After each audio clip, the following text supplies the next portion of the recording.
Власта и опозицијата имаат диаметрално спротивни ставови за ситуацијата на домашен терен, но се согласни во едно. Соединетите американски држави се и ќе останат најголем пријател и поддржувач на Република Северна Македонија. Благодарност до американската држава, до американската влада, до американскиот народ за целата поддршка која што ја дават. Соединетите американски држави се број еден стратешки партнер на Македонија, најсилен стратешки партнер. Е битно стратешкото пријателство со Соединетите американски држави на нас како држава. Само овие пораки се исти на сите средби што се одржуваат овде во Вашингтон во рамки на традиционалниот молитвен појадок.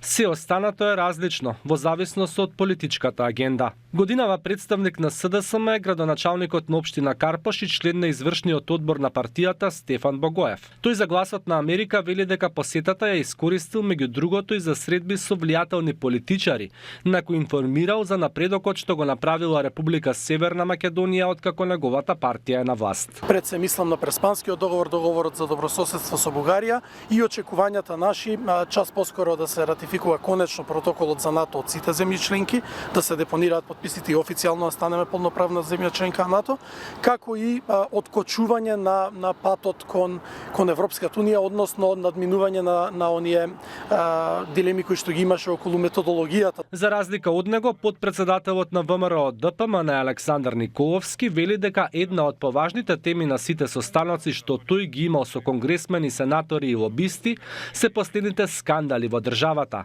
рекет 1 и 2, како и најновиот сомнеж за коруптивна приватизација на здравството. Тоа е нешто што предизвикува големо внимание тука и голема загриженост, затоа што се работи прво за корупцијски скандали и второ за навистина нечисти пари, и ги доставуваме сите документи кои што ги имаме. Се надеваме дека во Македонија конечно обвинителството ќе собере храброст истите да ги истражи, затоа што има меѓународна заинтересираност, но пред се треба да действуваат институциите дома во Македонија. Артан Груби од ДУИ пак открива дека главната порака што се испраќа од Вашингтон до Скопје од земјата и целиот регион мора да продолжат со реформите, со јакнење на владењето на правото и со исполнување на стандардите на сите полиња.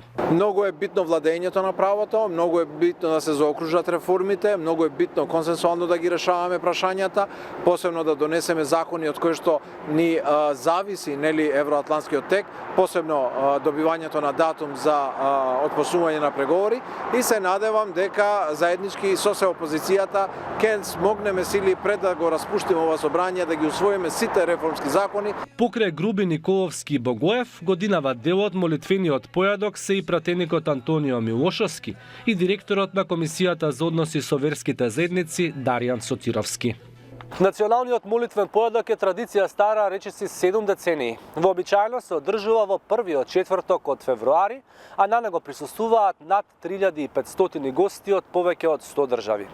Гласот на Америка во Вашингтон, Никола Крстик.